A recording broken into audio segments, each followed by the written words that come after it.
Good morning junior. Good morning senior. வணக்கம். அடுத்து நீங்கள் ஒரு கதையை பார்க்க போகிறீங்க. அந்த கதையினுடைய முடிவில் ஒரு சேலஞ்ச் இருக்கும்.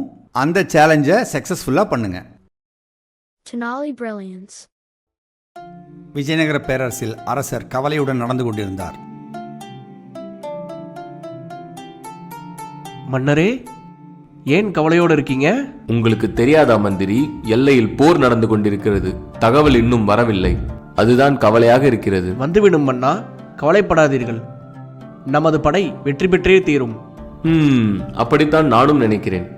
மன்னருக்கு ஒரு நற்செய்தி. மன்னருக்கு ஒரு நற்செய்தி. வா காவலா, என்ன செய்தி?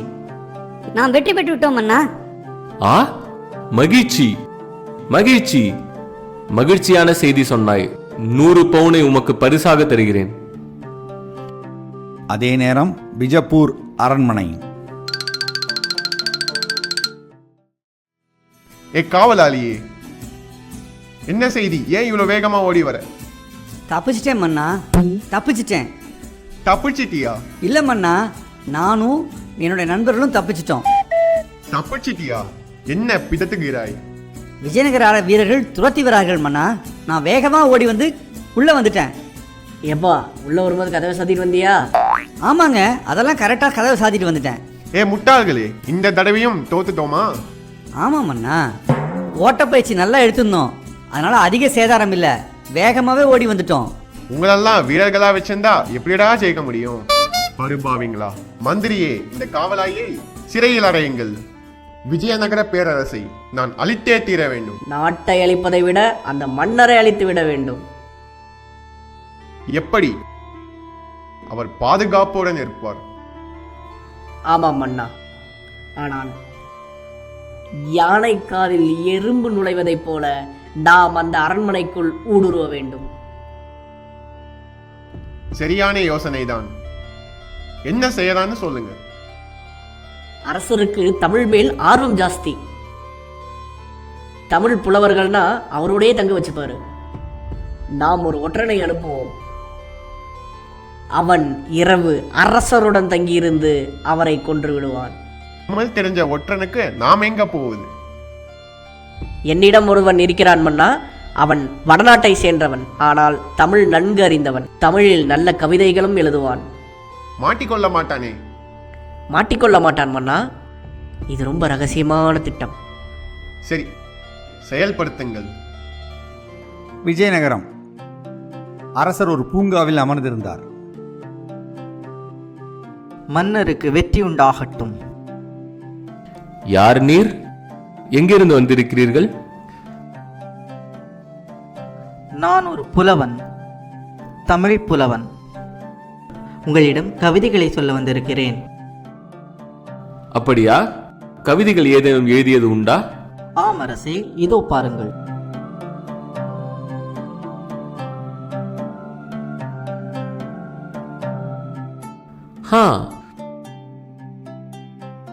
அருமையாக எழுதியிருக்கிறீர்கள். நீங்கள் என்னுடனே தங்கிவிடலாம்.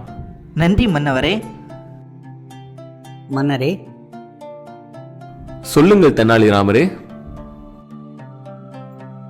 தாங்கள் தவறாக நினைக்கக்கூடாது. இல்லை, சொல்லுங்கள். இந்த புலவரை பார்த்தால் எனக்கு சந்தேகமா இருக்கிறது. என்ன சந்தேகம்? அவர் பேசும் தமிழ் மிக அழகாக இருக்கிறதே. ஆனால் இவர் தமிழ்நாட்டைச் சேர்ந்தவர் போல இல்லை. அப்படியா? எனக்கு அப்படி தெரியவில்லையே. அவர் உருவமைப்பை பார்த்தால் வடநாட்டைச் சேர்ந்தவரை போல் தெரிகிறது.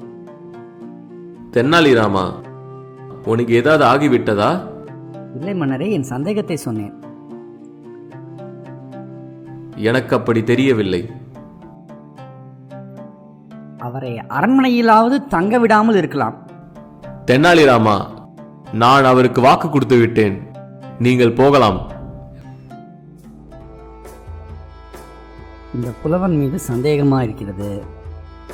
அரசர் என்னை நம்ப மாட்டேன் என்கிறார். புலவனால் அரசருக்கு ஏதாவது நேர்ந்து விட்டால்? தமிழ் அற்புதமாக பேசுகிறான், ஆனால் இவனுக்கு தாய்மொழி தமிழ் போல தெரியவில்லை. எப்படி கண்டுபிடிப்பது? அன்றைய தினம் இரவு எல்லோரும் தூங்கப் போய்விட்டார்கள். தெனாலிராமன் ஒரு குடத்தில் தண்ணீருடன் அரண்மனைக்குள் நுழைந்தான். புலவர் படுத்திருக்கும் இடத்தில் இருட்டாக இருந்தது. தெனாலிராமன் குடத்தில் குளிர்ந்த தண்ணீர் இருந்தது. அதை எடுத்து புலவன் மேல் கொட்டினான்.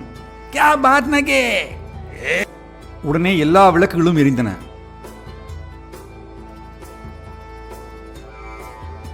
அரசே, சந்தேகப்பட்டபடி இவன் தமிழன் அல்ல.